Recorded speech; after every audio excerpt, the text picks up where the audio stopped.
Shalom semua, saya berdoa kita semua dalam kondisi yang sehat dan diberkati oleh Tuhan. Dan saat ini, dalam konten ini kita akan membahas tentang bagaimana cara kita menghadapi nabi palsu dan ajarannya. Kalau kita semua teman-teman pernah melihat di awal tahun ini, kita cukup dihebohkan dengan berita yang dilansir oleh BBC News baik BBC News secara global, BBC News Afrika, bahkan juga dilansir oleh BBC News di Indonesia. Ada seorang oknum pendeta yang bernama TB Joshua. Kita melihat ini teman-teman semua, luar biasa. Saya akan putarkan secara singkat videonya.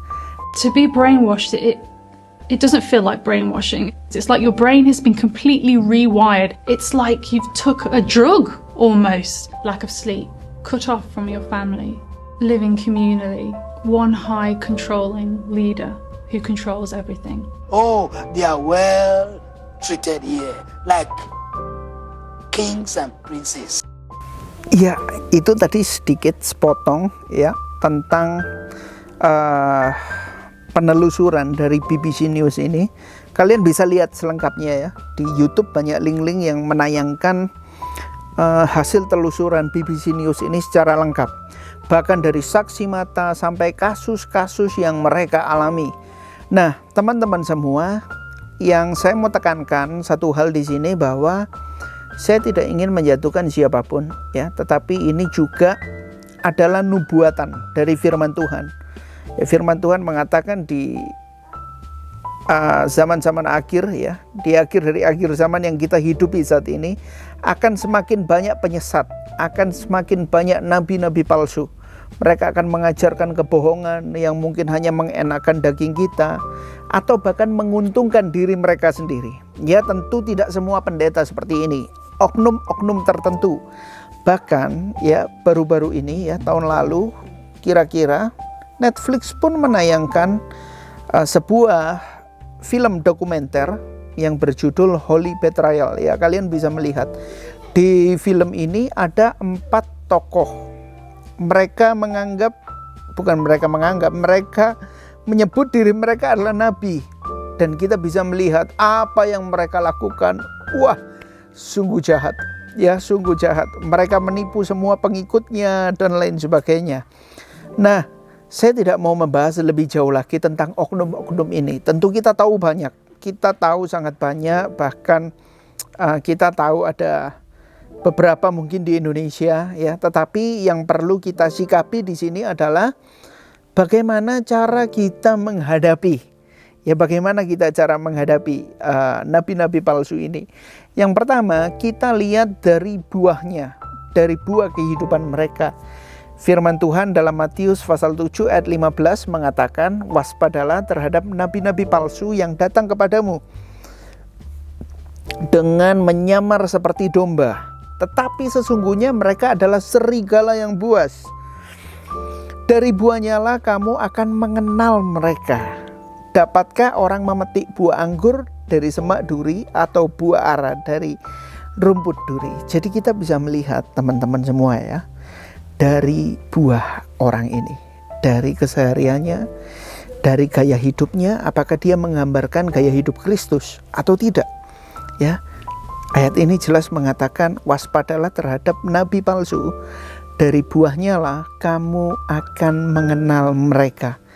Jadi tentunya kalau kita mengikut seseorang, kita harus kenal orang yang kita ikuti dong. Dan yang saya mau tekankan di sini adalah bahwa jangan pernah mengagungkan manusia lebih dari Tuhan. Kalau kita punya pastor di gereja kita punya pendeta, hormati mereka, respect, harus, tetapi jangan meninggikan mereka lebih daripada Tuhan. Tentunya Tuhan Yesuslah yang terutama. Manusia ini, kita ini punya banyak salah kok, kita punya banyak dosa kok. Bahkan gak menutup kemungkinan para hamba-hamba Tuhan, para pendeta, kita punya kelemahan juga. Jadi tetap taruh Tuhan di tempat tertinggi, tempat yang utama. Dan ini yang selanjutnya, yang kedua, apa yang harus kita lakukan? untuk kita menghadapi nabi palsu atau ajaran-ajaran sesat, yaitu kita punya filter, kita punya saringan. Ya, sama seperti kalau kita punya kolam ikan, tentu ada yang menyaring air ini, ada sirkulasinya dan ada filternya. Supaya apa? Supaya kolam ikan kita ini tadi tidak menjadi kotor. Begitu juga dengan pikiran kita ini harus punya filter. Apa filternya? Jelas firman Tuhan. Jadi setiap firman yang disampaikan, kita harus punya filter, kita harus punya saringannya. Kita suka baca firman nggak? Dan kebanyakan orang-orang yang tertipu oleh nabi palsu, orang-orang yang tertipu oleh ajaran-ajaran sesat ini adalah orang-orang yang nggak suka baca firman. Karena kalau dia suka baca firman, dia pasti tahu, wah ini ngaco, ini pendeta ini ngomong ini ngaco. Wah ini bulus aja ini, nggak tulus ini ya. Jadi kita bisa tahu karena kita punya filter, ya, kita punya saringan. Jadi 2 Petrus pasal 2 ayat pertama, sebagaimana nabi-nabi palsu dahulu tampil di tengah-tengah umat Allah. Jadi perhatikan ayat ini mengatakan bahwa nabi palsu itu bukan cuman ada di zaman sekarang. Dari zaman dulu juga udah banyak nabi palsu, ya. Dari dahulu udah. Demikian pula di antara kamu akan ada guru-guru palsu. Perhatikan, mereka akan memasukkan pengajaran-pengajaran sesat yang membinasakan. Wah, hati-hati, bahkan mereka akan menyangkal penguasa yang telah menebus mereka, dan dengan jalan demikian segera mendatangkan kebinasaan atas diri mereka. Banyak orang akan mengikuti cara hidup mereka yang dikuasai hawa nafsu, dan karena mereka jalan kebenaran akan dihujat. Dan karena serakahnya guru-guru palsu itu akan berusaha mencari untung dari kamu dengan cerita-cerita isapan jempol mereka. Tetapi untuk perbuatan mereka itu hukuman telah lama tersedia dan kebinasaan tidak akan tertunda. Jadi teman-teman perhatikan ya. 2 Petrus 2 ayat 1 sampai ayat 3 dengan jelas mengatakan bahwa nabi palsu ini udah ada dari sononya, udah lama. Mereka akan menyesatkan orang dengan cerita isapan jempol. Jadi orang yang hidupnya nggak dikuasai oleh firman Tuhan, nggak suka baca firman Tuhan, akan tertipu. Pernah nggak kita punya saudara, punya teman, ya bisa komen di bawah. Kalian bisa cerita di bawah jika punya teman yang bertindak bodoh karena dengar cerita isapan jempol dari nabi palsu ini.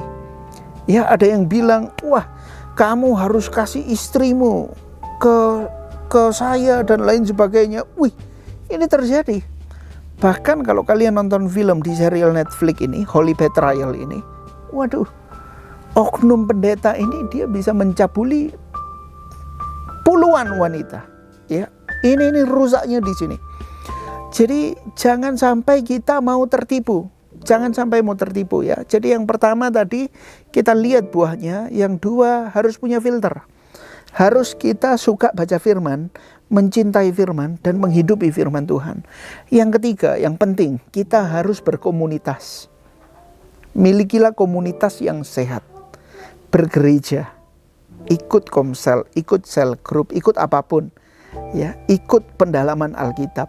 Ya, dan kalian bisa tahu gereja ini doktrinnya benar gak? Ya, dan saya yakin banyak gereja-gereja, ya, organisasi-organisasi punya doktrin yang kuat kok, yang menjaga kita di jalan kebenaran kok, ya. Jadi punya komunitas yang kuat supaya kita bisa saling support, kita bisa saling jaga, supaya kita nggak jatuh. Ada teman satu yang mulai tersesat, kita sama-sama rangkul, kita sama-sama tarik, ya. Jadi punya komunitas yang kuat, punya komunitas yang saling membangun kita dalam Tuhan. 3 tips ini saja kita lakukan, ya. Lihat dari buahnya, punya filter, kita harus menghidupi firman Tuhan, baca firman Tuhan. Dan yang ketiga, hidup dalam komunitas. Ya, kita setiap manusia nggak ada yang diciptakan hidup sendirian. Kita pun lahir harus punya ayah dan ibu. Kita pun dilahirkan oleh seorang ibu. Jadi kita hidup ini pun dibantu oleh seseorang. Karena itu saat kita menjalani hidup, kita juga tidak bisa hidup sendirian. Kita perlu ada orang-orang di sekitar kita. Ya, jadi hidup dalam komunitas.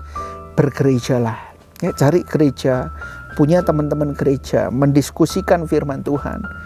Dan saya yakin jika kita melakukan 3 tips ini aja dulu, sebetulnya ada banyak ya, kita lakukan 3 hal ini dulu ya, maka kita akan terhindar dari nabi palsu dan ajarannya. Dan sekali lagi yang terpenting, menutup konten saya saat ini ya, saya ulangi sekali lagi, jangan pernah menuhankan manusia. Jangan pernah menuhankan manusia. Wah, pendeta ini jemaatnya ribuan, gerejanya banyak. Tidak menjamin ya. Kita harus menaruh harapan kita dan rasa kagum, rasa terpesona kita hanya pada Tuhan Yesus Kristus yang mengorbankan nyawanya bagi kita semua ya. Pendeta belum tentu mau mengorbankan nyawanya bagi kita ya, tapi Tuhan Yesus. Bukan berarti kita harus meremehkan pendeta kita, enggak. Kita tetap hormat, tetap respect, tapi sekali lagi ya, penghormatan yang tertinggi, penghargaan yang tertinggi kita taruh pada Tuhan kita Yesus Kristus. Jangan menuhankan manusia, karena saat kita menuhankan manusia, nanti suatu saat kita akan lihat buahnya, atau kita kena masalah, kita akan kecewa. Bahkan banyak orang Kristen yang meninggalkan imannya hanya karena kecewa terhadap manusia. Kalau kamu kecewa terhadap manusia, jangan meninggalkan Tuhan. Jangan meninggalkan Tuhan. Jadi teman-teman, mari kita bangun iman kita di atas dasar yang benar. Di atas dasar yang benar. Saling membangun, cintai firman, hidupi firman, ya, punya filter. Dan Tuhan Yesus memberkati kita semua. Kita dijauhkan dari segala nabi palsu dan ajaran-ajaran sesat. Tuhan Yesus memberkati.